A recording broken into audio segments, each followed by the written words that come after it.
Magandang araw. Ako si Kui Code. Welcome back to my channel where I teach Python through fun and practical examples. Today we'll be diving into another software design pattern, which is our first behavioral pattern called the chain of responsibility.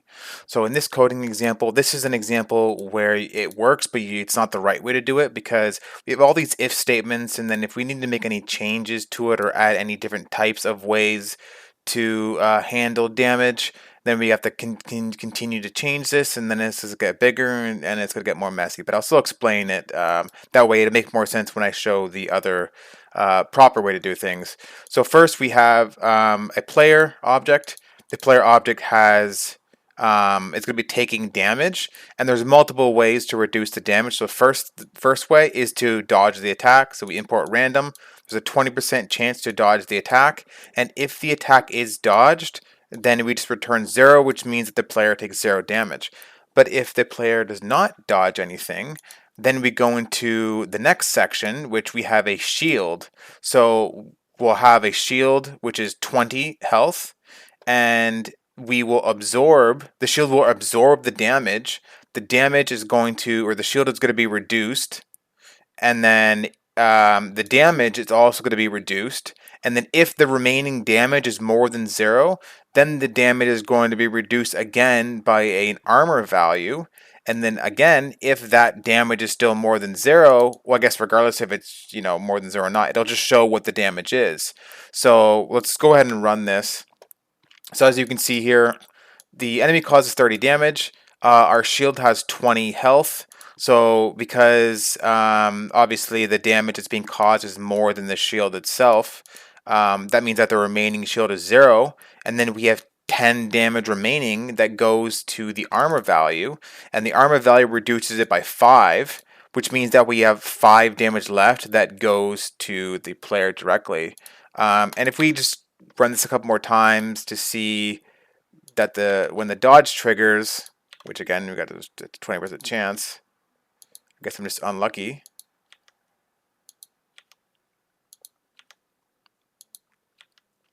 I promise you that it does dodge. This is just the most unlucky I've ever been, apparently.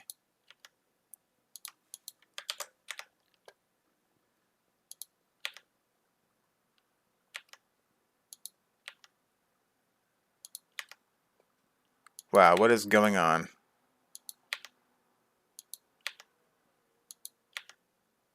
Finally, dodge the attack, no damage taken.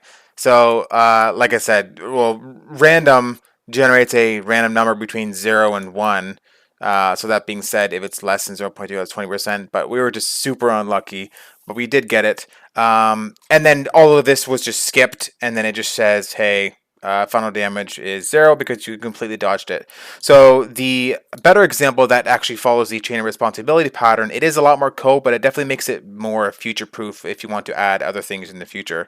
So the first thing we're going to do is just change the player class. So we have a name here. We'll add a couple more variables here. Self.shield. This is for the magic shield. Self.armor equals armor. And then we'll also put this stuff here with the default value. So shield will just default to 0, and then armor will also default to 0. And then for final damage, we can just delete this. We can just put final damage equals self dot damage handler dot handle damage. This is going to be added in a second. And then that's what we can also do here, self dot damage handler equals, these are classes we're going to make first. So dodge, or we're going to make these classes afterwards. So dodge handler. So the dodge handler is going to happen first, and after the dodge handler does what it needs to do, it's going to potentially pass any remaining damage, or not really remaining damage, but it's going to pass the damage on to the next one in the chain, which is the shield handler. And then after the shield handler is done reducing damage, it's going to pass it on to the armor handler. So with the shield handler and the armor handler, you dealing with those ones, it's going to pass on the information, kind of regardless. But with the dodge handler, if it dodges, it'll just do nothing and just return. So inside of the dodge handler, we need to pass the next one in the chain, which is magic. I'll just call it shield handler. And then inside the shield handler object, we can pass in the actual value of the shield. So self.shield. And we're also going to pass in the next one in the chain, which is the armor handler. And then you can just do self.armor, which is the armor value. Okay, and that's it for that. That's it for the player class. We could put in this here, let's say 20 and 5 instead of there. Now we need to make these other classes. But the dodge handler, the shield handler, and the armor handler are the subclasses. They're also going to have a shared parent called the damage handler. So we'll just do the parent first. So class damage handler. We'll just have our init method. Self next handler. The next handler is just simply the next one in the chain. So for example, the dodge handler, next handler is going to be shield, and the shield one's next handler is going to be the armor, and then the armor won't have anything because that's the last one in the chain. So we'll just do that, and then self dot next handler equals next handler.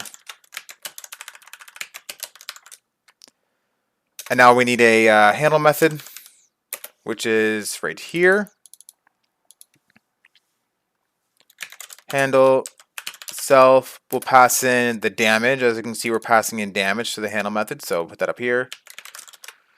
And then if self.next handler is not null, which is going to be the case generally for the dodge handler and the shield handler, then we can just return self.next handler dot handle damage. So what that means is that for the dodge handler, the next handler is going to be the shield handler, and the shield handler, because it's a subclass of this, it's also going to have its own different handle method that's going to be overwritten.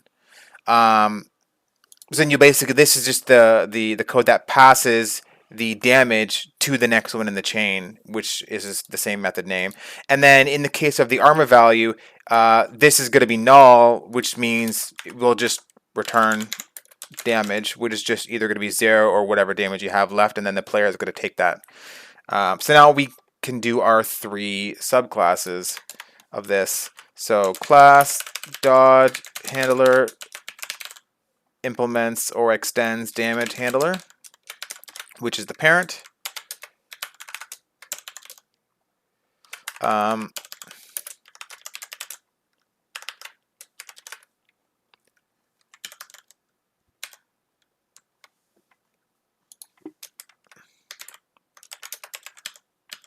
Actually, super. This is the first one in the chain. Actually, we don't really need this. But I'll just do it here so I can copy and paste, and then we need the handle method as well. Self damage.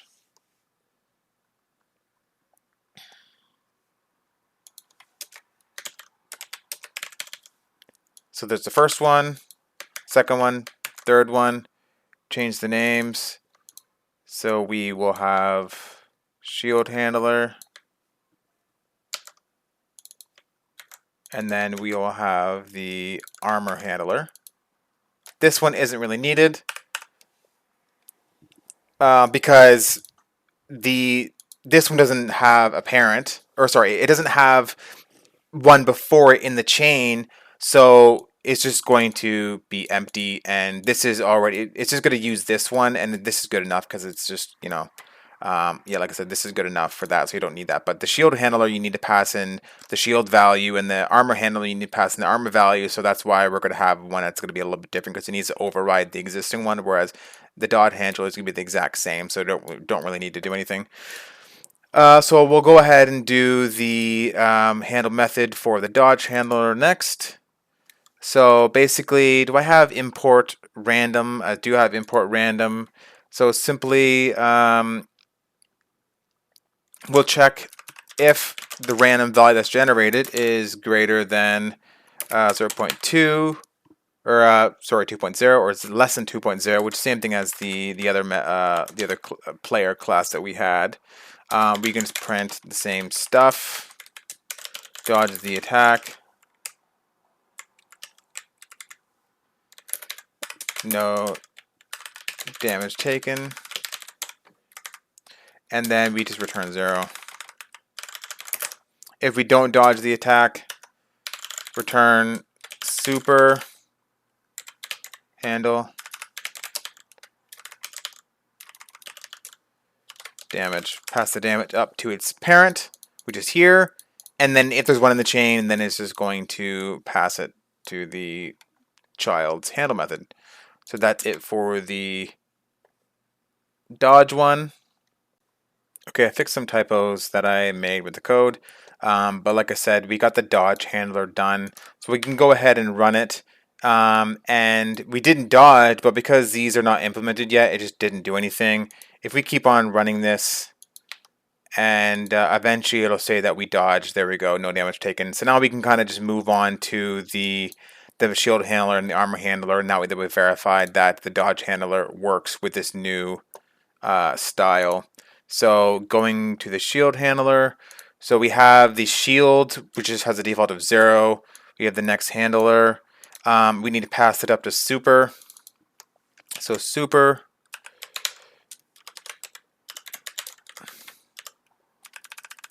underscore init.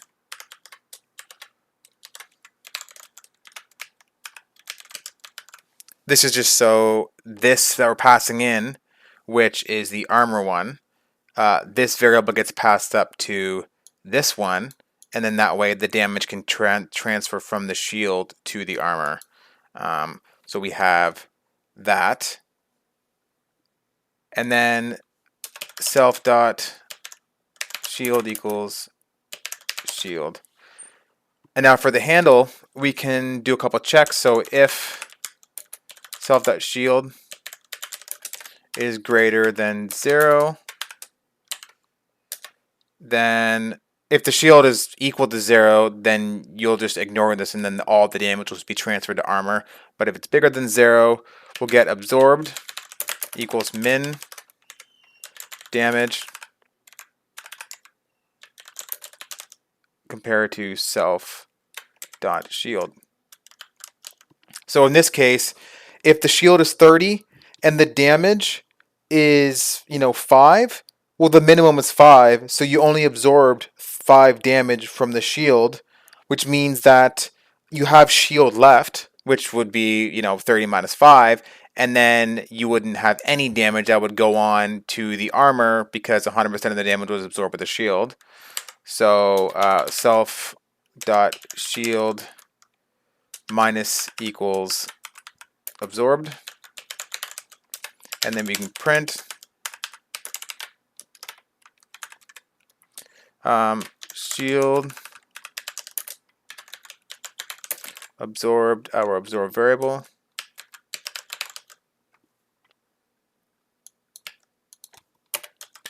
damage remaining shield is just self.shield. And then after that, damage minus equals absorbed, because the damage will be reduced. And then we can just return super dot handle the remaining damage, which goes up to here, and then it would go to the next handle, which would then be passed down to the next class, which is the armor one. So that would work. Let's just test to see if it still works. Right, so now it just shows the shield absorbed 20 and remaining shield is 0. No damage taken. And that's because our shield is only 20. If you made our shield, I don't know, 30, dodge the attack. Again, the shield is 30 and the damage is 30, so that ends up being okay. But now let's just go ahead and move on to the armor one. I guess in the last situation, the shield was only 20, and the damage was 30, but because this isn't doing anything, the 10 damage is being passed to armor, but because we didn't implement it yet, it just returned nothing. So that's kind of why, because normally it would just show 10. So now for this last one, for the init, super, basically just the same thing. You pass this up, and then self dot armor underscore value equals armor, which is there. And then for the handle, reduce damage equals max 0 damage minus self.armor value. So in this case, the damage is 30, the shield is 20, which means 10 damage would then go to the armor handler, and then the 10 damage minus the value of the armor, which is only 5, which means this is going to be equal to 5, and then it's just going to return the maximum between 0 and 5, just to make sure you don't get a negative number. Because if this number is negative, then it'd be weird if the reduced damage would be a negative number, because then it would heal the player. So that's why you need to make it so it returns the maximum amount. That way, if it's lower than 0, it'll just return 0 to say, hey, you didn't reduce anything. Or you didn't. I guess that's really, you didn't reduce any. You didn't. The player didn't take any damage because it was all reduced. And one more thing, we can just put, I guess, two more things. Print armor value, self.armor value.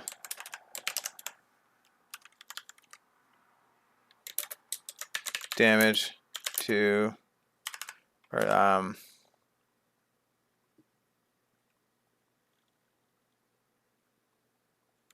damage reduced to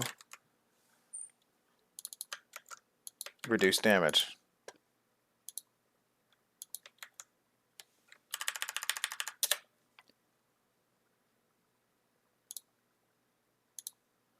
Okay, and now we just need to pass everything to super. Return super handle reduce damage, and we are good. So let's just run this one more time.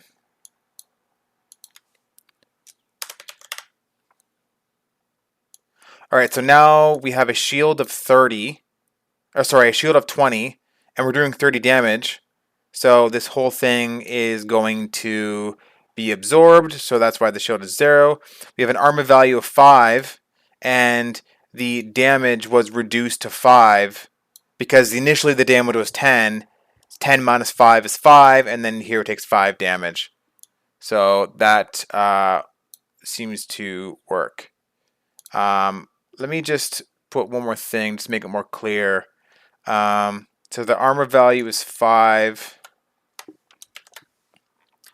Damage reduced from damage. This will be 10, and then this will be 5. There we go. Now we have, it went from 10 to 5, and then people, the person takes 5 damage. And then also, let me think.